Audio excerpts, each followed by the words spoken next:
오늘 말씀은 예수님께서 제자들의 눈앞에서 하늘로 올라가시는 승천 사건을 기록하고 있습니다. 이 승천 사건은 사도행전뿐만 아니라 누가복음에도 동일하게 기록이 되어 있습니다. 누가복음과 사도행전을 공히 기록한 누가가 각각의 책에서 승천 사건을 기록하고 있지만 약간 다른 관점으로 기록하고 있는 것을 볼 수가 있습니다. 누가복음에는 어떻게 기록되어 있는지 찾아보도록 하겠습니다. 오늘 날씨가 더워서 에어컨도 없고 선풍기가 돌아가고 있기 때문에 자칫하면 조실 수가 있기 때문에 말씀을 찾아가면서 결코 졸 수 없는 그러한 쪽으로 같이 말씀을 생각해 보겠습니다. 누가복음 한번 찾아보겠습니다. 24장입니다. 누가복음 24장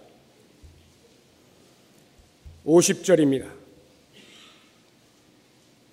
마태복음, 마가복음, 누가복음 찾으셨으면 24장 50절로 마지막 절까지 우리 같이 한번 읽어보겠습니다. 예수께서 그들을 데리고 베다니 앞까지 나가사 손을 들어 그들에게 축복하시더니 축복하실 때에 그들을 떠나 하늘로 올려주시니 그들이 그에게 경배하고 큰 기쁨으로 예루살렘에 돌아가 늘 성전에서 하나님을 찬송하니라.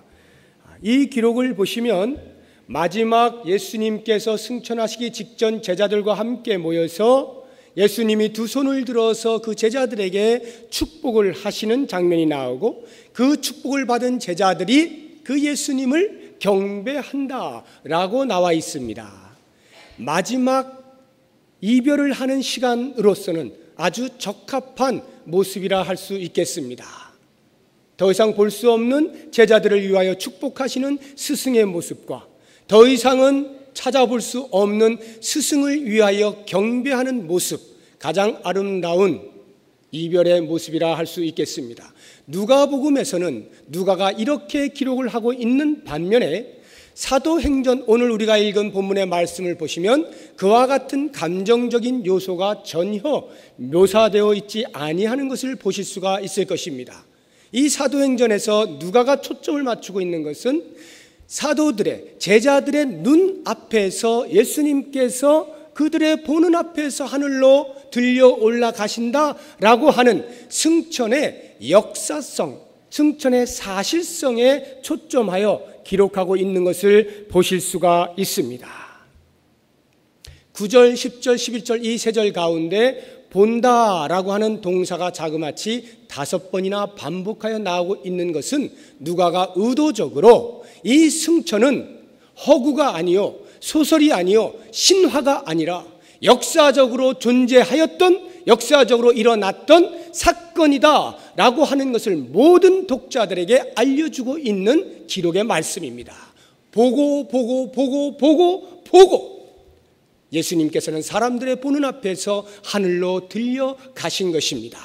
이것이 왜 이렇게 중요한가 하면 이제 곧 임하게 될 성령 강림, 그것 역시도 역사 가운데에서 분명하게 일어난 사실, 역사성을 가진 사건이다 라고 하는 것을 연장선상에서 이해케 해주는 말씀인 것입니다. 뿐만 아니라 한 걸음 더 나아가서 예수 그리스도의 마지막 오시게 될 재림의 사건 역시 아직 임하지는 아니하였으나 그것도 인류의 역사라고 하는 시간 속에서 반드시 이루어질 것이다 라고 하는 재림의 역사성을 강조하기 위하여 이 승천은 역사적인 사건임을 반드시 기록해야 했던 것입니다. 예수 그리스도의 재림이 역사성을 갖는다, 다시 말하여 사실로 다가올 것이다 라고 하는 이것은 오직 그리스도인들만이 마음속에 새길 수 있는 아주 중요한 사건입니다. 만약 이것이 없다고 하면 우리들은 그리스도인이라 할 수 없을 것입니다. 그리스도의 다시 오심을 기다리는 자들이 곧 그리스도인이요, 그리스도께서 다시 오셨을 때 그 다음에 일어나게 될 영구한 하나님의 나라가 있을 것을 소망하고 기대하는 자들이 그리스도인들이기 때문에 그렇습니다. 이러한 재림의 확실성, 이것이 흔들리는 사람들은 내세관이 별로 정확지가 않아요. 내가 정말 다음 세계에서 영구히 살아갈 사람인가에 대한 의심이 있거나 확신이 없는 사람들이 있습니다. 그런 사람들은 오늘 이 땅에 어떻게 살아야 하는 것인지에 대해서도 정확지 않게 그냥 하루하루를 살아갈 수밖에 없는 것입니다. 그러므로 우리들은 오늘 이 예수 그리스도의 재림에 대한 분명한 성경의 가르침을 들어야 할 것입니다. 뿐만 아니라 이러한 내세간의 확립과 더불어서 그리스도의 재림이 과연 어떻게 나타날 것인가 라고 하는 것도 잘 아실 필요가 있습니다. 왜냐하면 요즘 너무나 많은 사람들이 여기저기서 내가 재림주요 라고 등장을 하고 있기 때문에 그렇습니다. 제가 몇 주 전에도 소개했습니다만 이 근처에 버젓이 있는 하나님의 교회 안상홍 또는 신천지의 이만희 이와 같은 사람들이 다 자기가 재림주라 이렇게 말하고 그 추종자들로 하여금 재림주로 섬김을 받고 있는 것입니다. 가장 최근에는 홍콩의 또 모 목사님께서 어떤 가르침을 통하여 본인은 그렇게 말하지 아니하였다 하지만 그 추종자들이 이분이야말로 재림주요라고 말을 하고 있어서 무리를 일으키고 있는 즈음입니다. 이렇게 재림주는 역사 속에서 계속하여 끊이지 아니하고 여기저기서 등장을 했던 것을 알 수가 있는데 왜 이런 일이 벌어집니까? 여기 앉아 계신 우리 모두는 이러한 것들이 얼마나 허황된 것이라고 하는 것을 잘 알고 있는 사람들입니다. 어떻게 그러한 현혹의 말들에 넘어갈 수가 있을까라는 생각을 할 수 있지만 실제로 그 자리에 있는 사람들은 아무런 의심 없이 그 사람이 재림주라고 믿는 그러한 실정입니다. 그래서 여러분들은 아니라 할지라도 여러분 주변에 혹시 그런 사람들을 발견하시게 되면 오늘 말씀을 통해서 정확하게 가르쳐 주실 필요가 있습니다. 예수님께서 재림을 하실 때에는 어떠한 현상을 가지고 오느냐, 오늘 말씀해 보니까 11절 마지막 부분에 이 예수는 하늘로 가심을 본 그대로 오시리라. 하늘로 가심을 본 그대로 오시는 재림입니다. 자, 여기를 보시면 하늘로 가셨다라고 하는 것이 뭡니까? 지금 승천하신 장면을 말하는 것인데 승천을 어떻게 하셨느냐 하면 9절을 보세요. 이 말씀을 마치시고 그들이 보는데 올려져 가시니 구름이 그를 가리어 보이지 않게 하더라. 별로 어떤 장면이 묘사되어 있지 않습니다. 단순히 구름이 가려서 예수님이 올라가신 것이 안 보였다라고 하는 것뿐인데 이제 이 말을 잘 이해를 하셔야 됩니다. 이 말씀은 우리가 볼 수 있는 자연계에 나타나는 구름을 말하는 것이 아닙니다. 여기에 나타난 구름이라고 하는 것은 하나님의 영광을 상징적으로 드러내고 있는 것입니다. 성경은 여기저기에서 구름과 함께 언제나 하나님의 영광을 등장시키고 있는 것을 볼 수가 있습니다. 예를 들어서 출애굽기 40장 34절에 구름이 회막에 덮이고 여호와의 영광이 성막에 충만하매, 구름이 회막에 덮였는데 여호와의 영광이 그 회막에 충만하다, 동시적으로 말을 하고 있는 것. 다시 말하면 하나님의 영광이 이 성전에 가득하다라고 말을 하는 것을 어떻게 표현했느냐? 이 성전에 구름이 가득하다, 이렇게 표현을 했다는 것이에요. 한 군데를 더 찾아볼까요? 같이 한번 찾아보겠습니다. 역대하 5장 14절입니다. 역대하 5장 14절. 구약 성경 661쪽에 있습니다. 구약 성경 661쪽 역대하 5장 14절.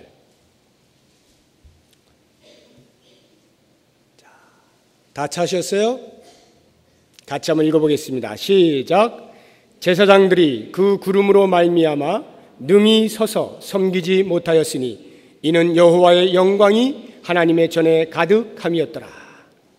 하나님의 영광이 그 하나님의 전에 가득해서 제사장이 감히 서서 제사를 드리지 못하고 있는 모습을 가리켜 그 구름으로 말미암아 능히 서서 섬기지 못하였다, 이렇게 기록을 하고 있는 것입니다. 즉 성경에서 말을 할 때의 구름이란 언제나 하나님의 영광과 함께 등장하는 것으로서 이 재림의 상태, 본 그대로 오시겠다라고 하는 것은 구름이 가려서 보이지 아니하였더라. 즉 하나님의 영광 가운데에서 예수님께서 승천하신 그 모습 그대로 다시 오실 때에도 하나님의 영광 가운데에서 오시게 될 것이다 라고 하는 것입니다. 영광의 상태에서 동일하다라고 하는 것인데, 그렇다고 하면 예수님이 이 땅에 다시 오시게 되는 그 영광스러움을 한번 상상해 보십시오. 우리의 육체의 몸을 입고 오시겠습니까? 아무도 알 수 없습니다. 단 하나 우리가 알 수 있는 것은 변화된 몸을 가지고 오시는 것만은 분명합니다. 성경이 그것을 이야기하고 있죠. 그러니까 이렇게 썩어질 육신의 몸으로 올리는 만무한 것입니다. 그것은 영광스러운 것이 아니에요. 그렇다고 하면 이 땅에서 때를 따라서 죽어가는 그 사람들이 내가 재림지요 라고 말하는 것이 얼마나 성경과 맞지 아니한가라고 하는 것이 명확하지 않습니까?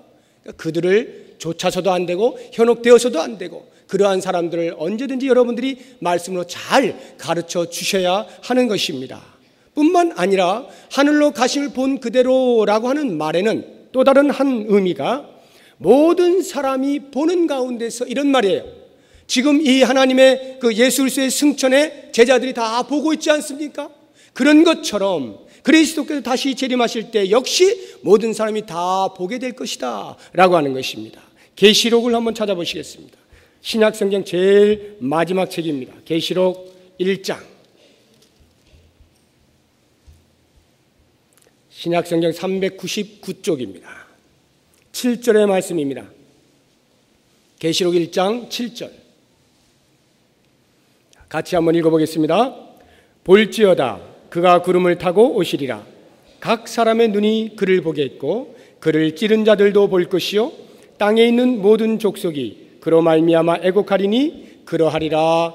아멘. 볼지어다 그가 구름을 타고 오시리라. 하나님의 영광 가운데 오실 것이다 라는 말씀이에요.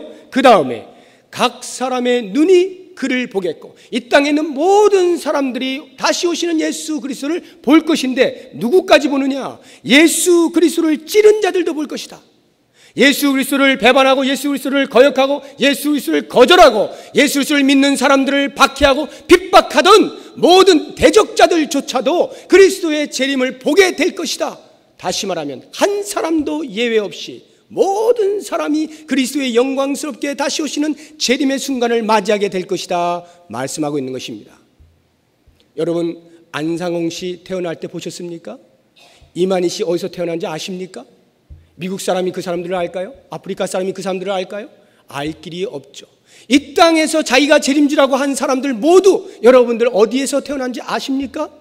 기록된 걸 보고 알 수 있을런지 몰라도 단 한순간도 우리는 같이 본 적이 없어요. 이렇게 허황된 가르침이 난무하고 있는 이 세대 가운데 우리들은 하나님의 말씀을 정확하게 이해하고 그리스도께서 어떻게 다시 오실 것임에 대해 정확한 이해를 가지고 그들을 선도해야 할 것이고, 우리들 역시 그러한 세대에 물들지 아니하도록 자신을 잘 지켜야 할 것입니다. 그러면 재림의 시기는 언제입니까? 언제 예수님이 다시 오실 것입니까? 성경은 정확한 그 날짜를 말하고 있지 않습니다. 다만 징조가 일어날 것이다 라고 마태복음 24장에서 말씀을 하고 있습니다. 난리가 일어날 것이고 민족과 민족이 싸울 것이고 전쟁이 있을 것이고 기근이 있을 것이고 불법이 성행할 것이고 사랑이 식어질 것이고 서로 미워할 것이고 거짓 선지자들이 출현할 것이다 라고 하는 징조들은 다 이야기하고 있습니다. 그리고 시기에 관하여서 마지막 이렇게 표현은 해놓았습니다. 마태복음 24장 14절에 이 천국 복음이 모든 민족에게 증언되기 위하여 온 세상에 전파되리니 그제야 끝이 오리라. 재림의 시기를 이렇게 복음이 온 세계 끝까지 땅 끝까지 전해지는 그때 올 것이다 라고는 말씀을 하고 있습니다. 또 다른 성경들을 찾아보면 데살로니가서 5장이나 베드로서 3장에 보면 예수님이 오실 때에 도둑같이 오실 것이다 라고 기록을 해놓고 있거든요. 이 도둑같이 오신다라고 하는 말씀은 아무도 모를 때 그렇게 오신다 라고 하는 의미보다는 준비되어지지 못한 때에 오신다라고 하는 말이에요. 그러니까 우리가 재림의 시기를 상상을 해볼 때에 많은 사람들이 그리스도의 다시 오심에 대한 인식이 없고 그리스도를 맞이할 아무런 준비를 하고 있지 아니한 채 이 땅에 자기의 목적만 가지고 살아가고 있는 그와 같은 때에 그리스도께서 오실 것이다 라고 하는 것을 알 수가 있는 것입니다. 그런 반면에 우리들은 어떻게 살아갑니까? 그리스도께서 언젠가는 분명히 오신다고 하는 그 재림을 확실히 부여잡고 오늘을 진중하게 준비하며 살아가고 있지 않습니까? 그러니까 우리들에게는 그리스도께서 도둑같이 임하시는 것이 아닙니다. 우리는 빛의 아들로 살아가 준비하는 거예요. 오늘 제가 여러분과 함께 생각해 보려고 하는 핵심이 바로 이 부분입니다. 우리는 도둑같이 임하시는 그 주님을 기다리는 자들이다 라고 하는 것이에요. 오늘 말씀의 제목이 무엇입니까? 어찌하여 서서 하늘을 쳐다보느냐. 어찌하여 서서 하늘을 쳐다보느냐. 하늘을 쳐다보고 있는 제자들에게 천사들이 나타나서 말씀하고 있는 것인데 그 말씀의 의미인즉 너희들은 지금 하늘을 쳐다볼 존재들이 아니다라고 하는 것이죠. 이 땅에서 해야 할 일이 있다라고 하는 것이죠. 성령이 너에게 임하시면 너희가 권능을 받아야 할 것이고 그 권능을 받아서 온 유대와 예루살렘과 온 유대와 사마리아와 땅 끝까지 이르러 내 증인이 되어야 할 것이다. 이것을 부여잡고 성령 오시기를 기다리고 준비해야 할 사람들인 것이죠. 그런데 하늘만 멍하니 쳐다보고 있는 제자들을 향하여 너희들은 그런 존재가 아니다 말씀해 주고 있는 것입니다. 여러분, 왜 제자들이 하늘만 쳐다보고 있었을까요?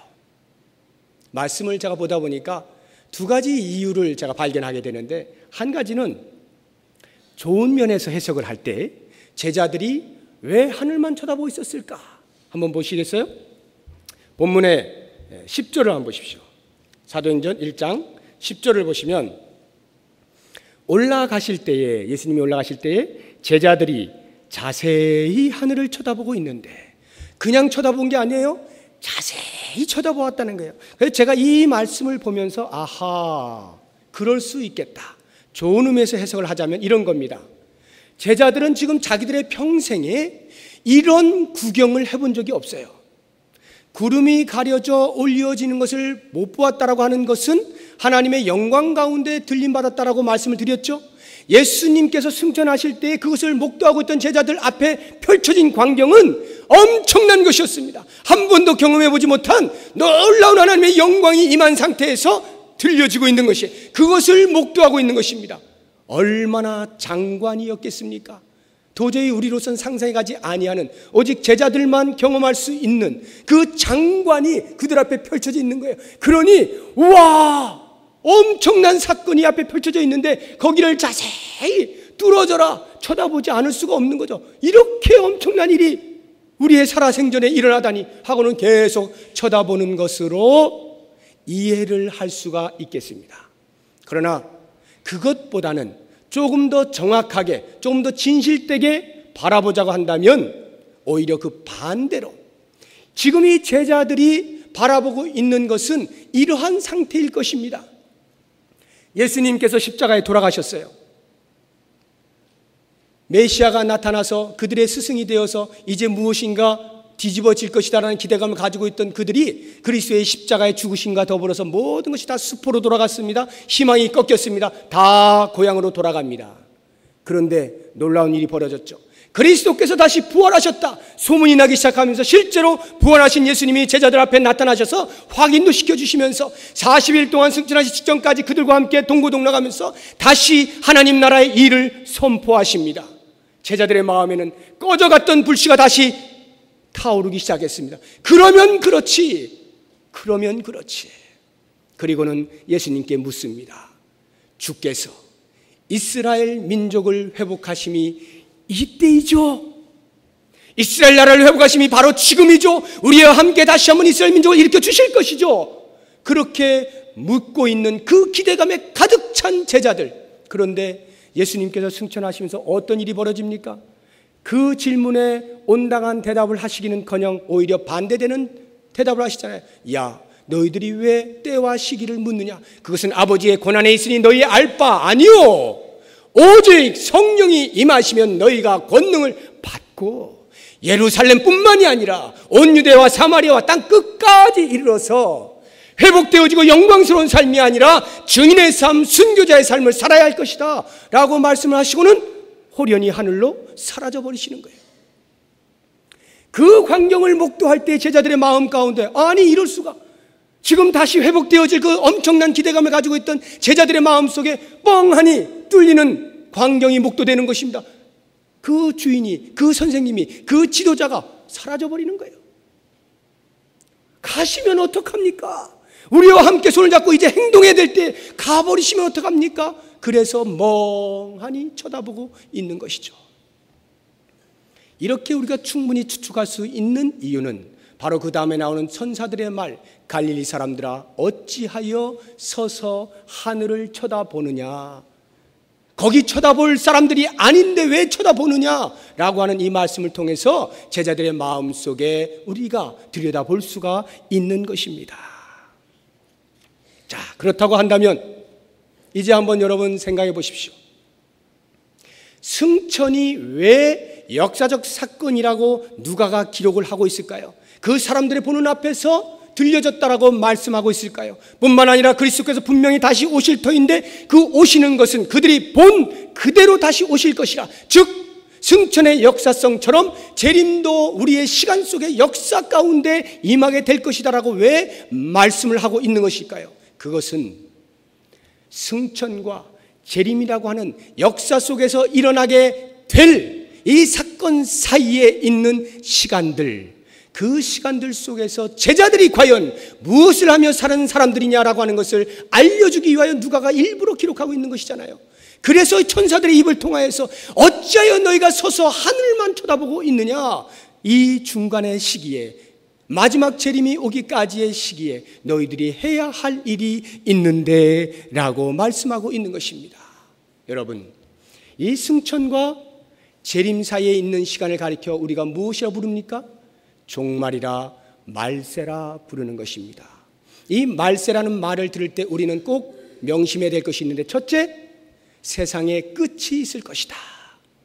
세상에 끝이 있을, 말세라는 말 속에 세상에 끝이 있을 것이다 라고 하는 것과, 또 다른 하나는 세상의 끝이 단순히 시간의 개념에서의 끝이 아닌 순서의 개념에서 끝이라고 하는 것을 알아야 합니다. 이게 무슨 말이냐 하면, 만약 시간의 개념으로 여러분들이 말세를 이해하신다면 이 말세는 초대교회 당시에 이미 말세를 이야기하고 있습니다. 그런데 그 말세가 오늘도 여전히 말세이죠. 그렇다고 하면 2000년이 넘는 동안의 말세라고 할 때 우리들의 마음 가운데는 그럼 앞으로의 몇천 년도 계속해서 말세일지 모르는, 경각심이 없어져 버리는 그러한 상황에 이르게 되는 것입니다. 그런데 이것을 만약 순서적으로 이해해 보십시오.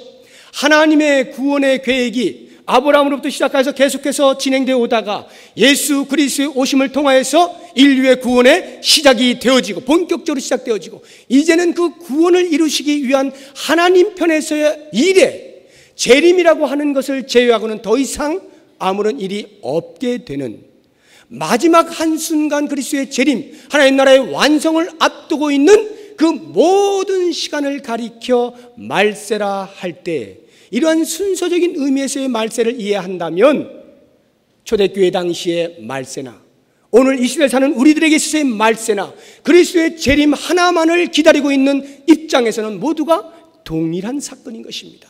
그런 면에서 우리는 그들과 다름없이 말세를 살아가고 있는 사람들인 것입니다. 이 말은 그 당시 제자들에게 들려져 있던 너희가 어찌하여 하늘을 쳐다보느냐라고 하는 이 말씀이 오늘 이 시대에 우리들에게도 여전히 동일하게 들려져야 하는 말씀이라는 것입니다. 그렇다고 하면 이 말씀에 관한 우리는 어떻게 해야 합니까? 답은 하나입니다. 하나님 나라를 준비하며 사는 삶이에요. 완성될 그 하나님의 나라를 준비하며 사는 삶이죠. 그리스도의 초림은 인류의 구원을 위하여 오신 것입니다. 그러나 그리스도의 재림은 더 이상 구원을 위하여 오시지 않습니다. 이제는 심판을 위하여 오시는 거예요. 그리스도께서 다시 오시는 그날은 구원의 문이 닫히는 것입니다. 기회가 더 이상 없는 것입니다. 마지막 심판의 때를 위하여 그리스도께서 오신다라고 할 때 우리가 그 심판을 기다리는 자로서 말세를 어떻게 살아야 하느냐라고 하는 것입니다. 이것을 위해서 여러분들에게 좀 족보를 설명을 해드리고 싶어요. 성경에 구약의 첫 책인 창세기와 신약의 첫 책인 마태복음에 보면 족보가 나옵니다. 우리가 한번 족보들을 살펴보면 거기에 큰 교훈이 담겨 있는 것을 볼 수가 있습니다. 한번 찾아볼까요? 창세기 5장으로 가보십시오.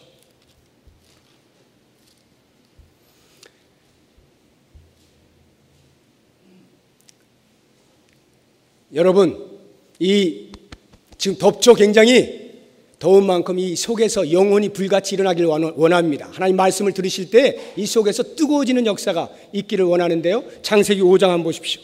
1절부터 보면 아담의 족보가 쭉 설명되어져 있습니다. 4절에 아담은 셋을 낳은 후 800년을 지내며 자녀들을 낳았으며 그는 930세를 살고 그 다음 어떻게 되어 있습니까? 죽었더라 이렇게 기록되어 있죠. 그 다음도 계속 보세요. 누구를 낳은 후 몇 년을 지내고 자녀들을 낳다가 몇 세에 죽었더라. 31절 보세요. 그는 777세를 살고 죽었더라. 계속 죽었더라 나옵니다. 그래서 이 창세기에 나오는 아담의 계보, 아담의 족보를 가리켜 죽음의 족보라 이렇게 말해요. 이것은 무엇을 말하냐면 그리스도가 오시기 이전 모든 인류의 결말은 종국은 죽음이라 이런 말이에요. 그런데 마태복음을 한번 보시는데 이 창세기 5장을 손으로 이렇게 잡으시고 다시 돌아올 겁니다. 마태복음 가보겠습니다. 1장. 마태복음 1장 1절을 보시면 아브라함과 다윗의 자손 예수 그리스도의 계보가 나오기 시작하는데 우리 2절을 같이 한번 읽어볼까요? 2절만 시작. 아브라함이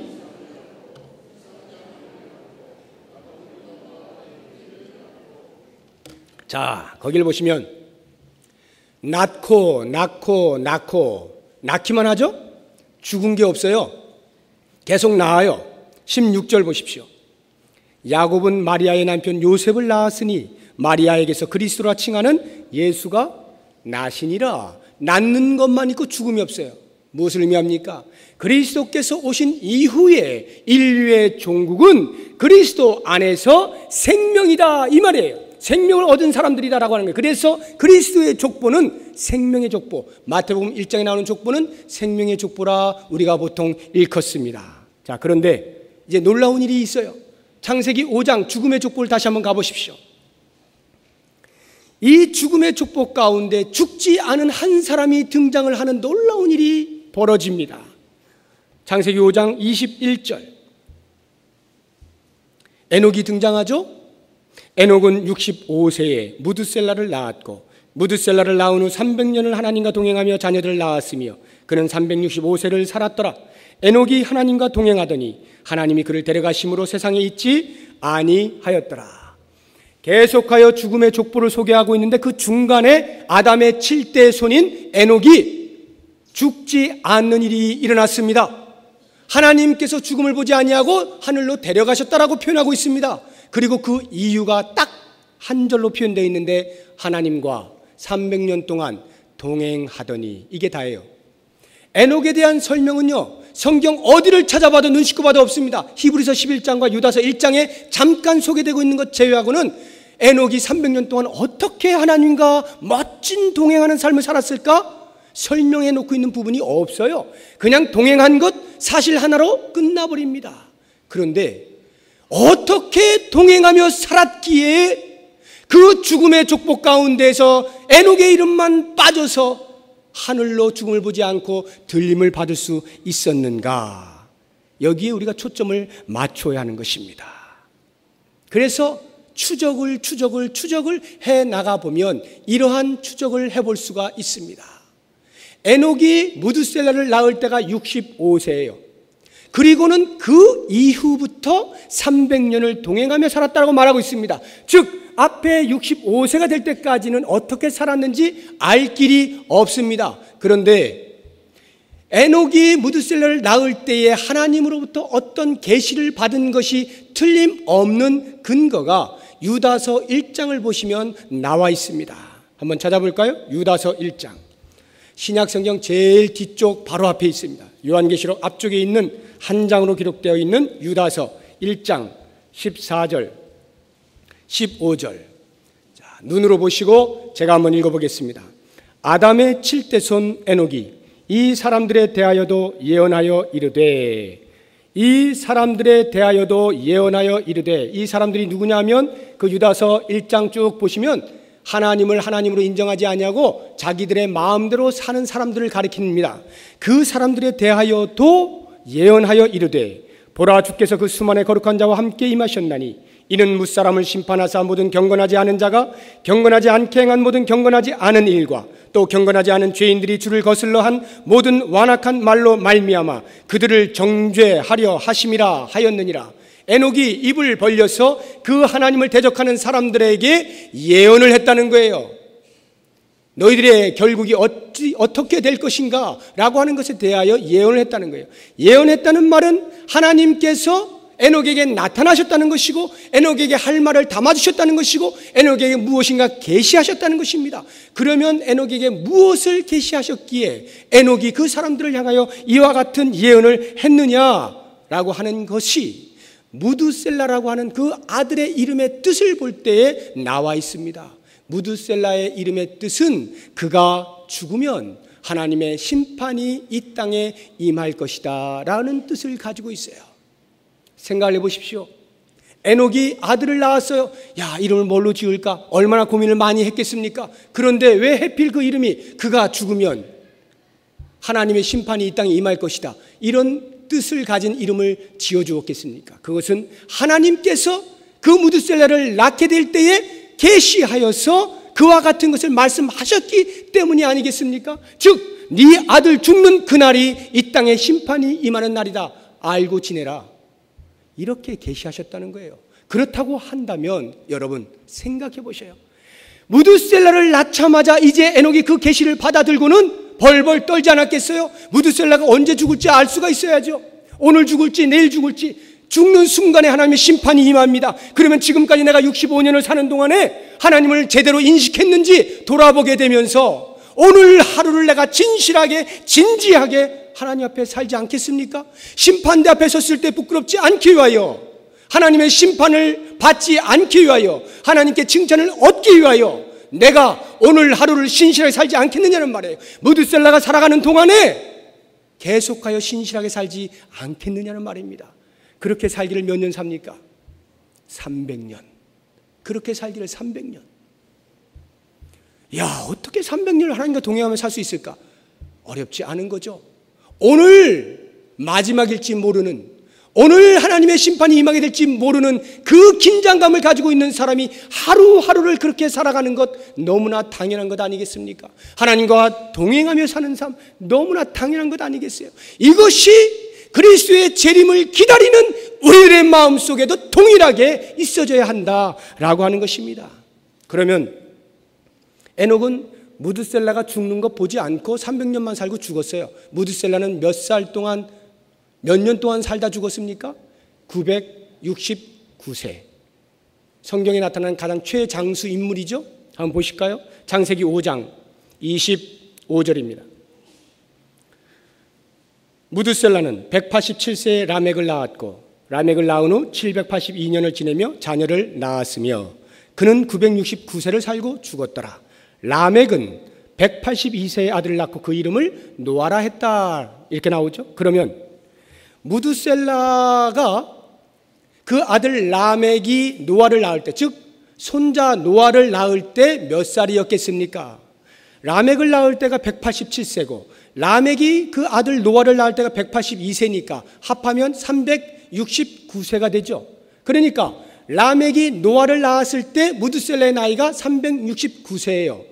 그러면 969세에 무드셀라가 죽었으니까 몇 년을 더 사는 거예요? 그때로부터 600년을 더 살았죠. 600년을 더 살고 969세에 죽었는데 그 노아가 600세가 되는 해, 그때 무슨 일이 일어납니까? 하나님께서 물로 심판하는 일이 일어나잖아요. 세상을 심판하는 일이 일어나잖아요. 무드셀라가 죽는 그 해에 하나님께서 약속대로 세상을 심판하시는 일이 일어나지 않습니까? 에녹은 바로 그 하나님의 계시의 말씀을 부여잡고 오늘 당장 하나님의 심판이 임하게 될지 모르는, 다시 말하면 무드셀라가 언제 죽게 될지 모르는 그 급박한 상황 가운데서 긴장감을 가지고 하나님의 심판 앞에 서야 할 사람으로 경건한 삶을 살지 아니할 수가 없었기에 그는 넉넉히 300년을 하나님과 동행하며 살 수가 있었던 것입니다. 사랑하는 여러분, 이것이 종말을 사는 사람의 삶의 자세인 거예요. 이것이야말로 오늘 이 시대에 그리스도의 남은 마지막 한 구원의 완성, 재림을 기다리는 우리들의 삶의 질이라는 것입니다. 얼마만큼 에녹이 진지하게 하나님과 동행했습니까? 오늘 내가 죽으면 하나님 앞에 서야 될 그러한 진지함으로 살았다는 거예요. 그것이 바로 죽음의 족보에서 빼어져 나와 상징적으로 다시 살려주심으로써 그 기사를 읽는 모든 독자들에게 하나님께서는 종말을 살아야 하는 사람이 어떻게 살아야 하는지 그 삶의 질을 말씀해주고 있는 것입니다. 그러므로 사랑하는 성도 여러분, 하나님께서는 성경 전체를 통하여 이 종말을 살아가는 우리들에게 계속하여 동일한 말씀으로 우리에게 경종해 주시는 것을 보셔야만 합니다. 제가 세 구절을 같이 찾아 읽을 텐데 한번 공통된 것들을 여러분들이 찾아보시기 바랍니다. 데살로니가 전서 같이 찾겠습니다. 데살로니가 전서 5장입니다. 신약성경 332쪽 데살로니가 전서 5장 1절에서 6절까지의 말씀, 제가 1절부터 쭉 읽어 내려가다가 마지막 6절의 때에 같이 읽도록 하겠습니다. 제가 먼저 1절부터 읽습니다. 형제들아, 때와 시기에 관하여는 너희에게 쓸 것이 없음은 주의 날이 밤에 도둑같이 이를 줄을 너희 자신이 자세히 알기 때문이라. 그들이 평안하다 안전하다 할 그때에 임신한 여자에게 해산의 고통 이름과 같이 멸망이 갑자기 그들에게 이르리니 결코 피하지 못하리라. 형제들아, 너희는 어둠에 있지 아니하며 그날이 도둑같이 너희에게 임하지 못하리니 너희는 다 빛의 아들이요 낮의 아들이라. 우리가 밤이나 어둠에 속하지 아니하나니 그러므로 우리는 다른 이들과 같이 자지 말고 오직 깨어 정신을 차릴지라. 여러분 정신 차리세요. 좀 6절 같이 읽는 겁니다. 다시 6절 같이 읽겠습니다. 시작. 그러므로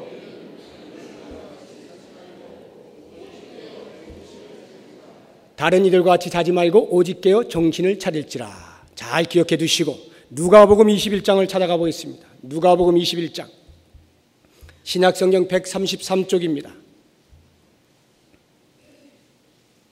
누가복음 21장 34절에서 36절까지의 말씀, 제가 34절 35절 읽고 여러분들이 36절 읽도록 하겠습니다. 너희는 스스로 조심하라. 그렇지 않으면 방탕함과 술취함과 생활의 염려로 마음이 둔하여지고 뜻밖의 그날이 덫과 같이 너희에게 임하리라. 이날은 온 지구상에 거하는 모든 사람에게 임하리라.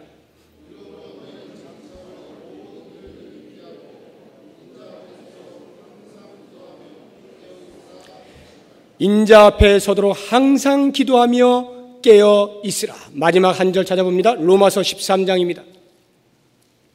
로마서 13장 11절입니다.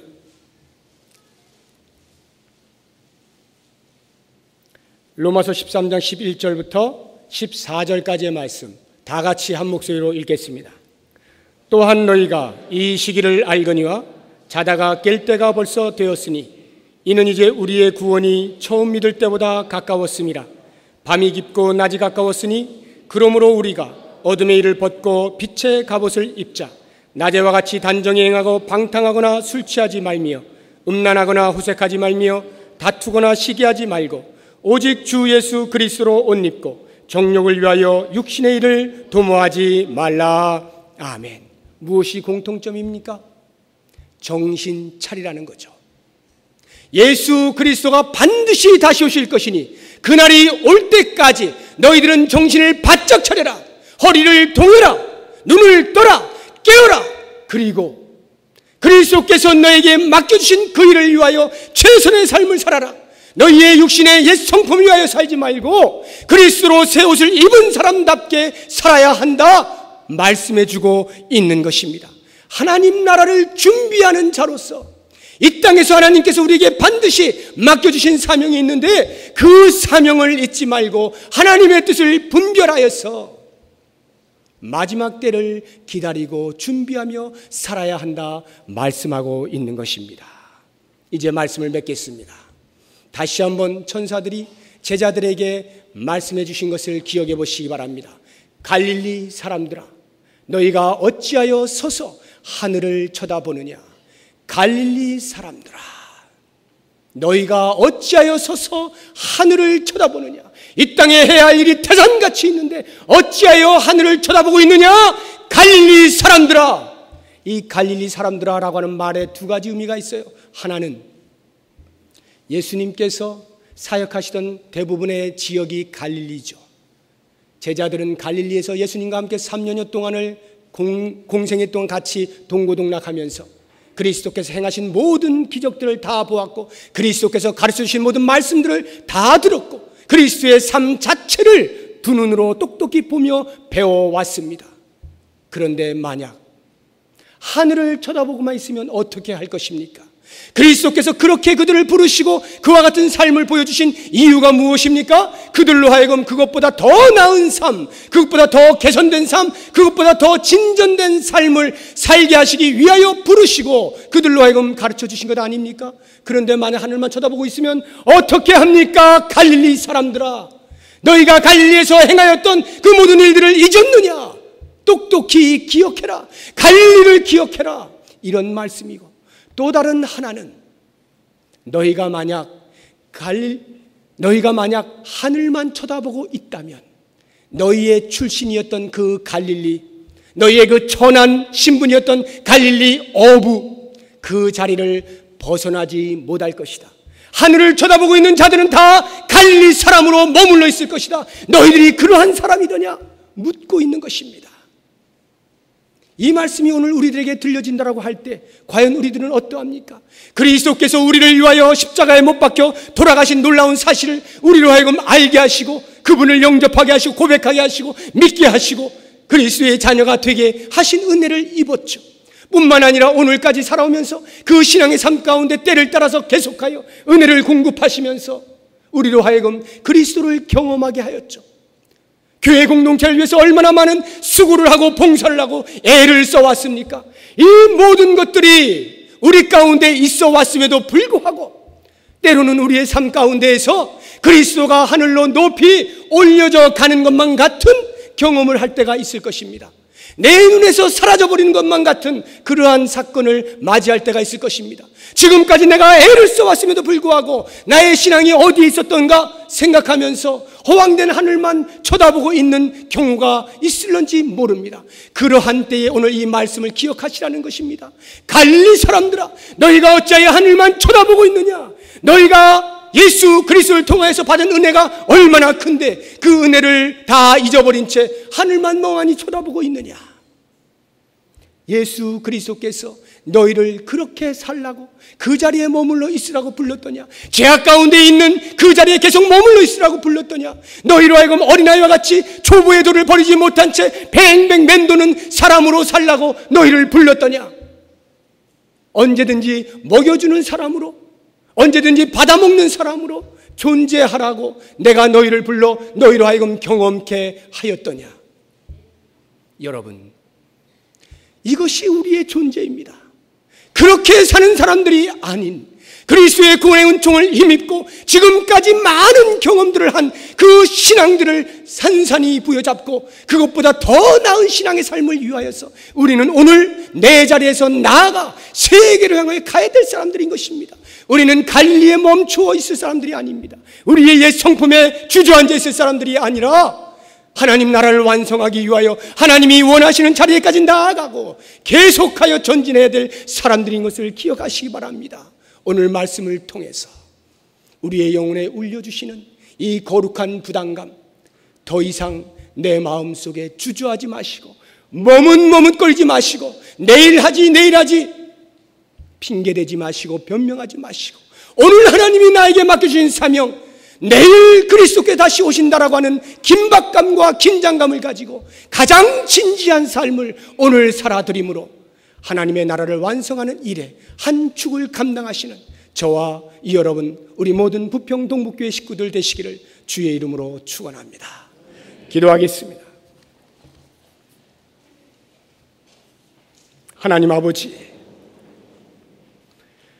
우리를 부르시고 우리로 하여금 많은 신앙의 경험을 하게 하실 때 그 자리에 머물게 하시기 위함이 아닌 것을 오늘 말씀을 통하여 깨닫게 하시니 감사합니다.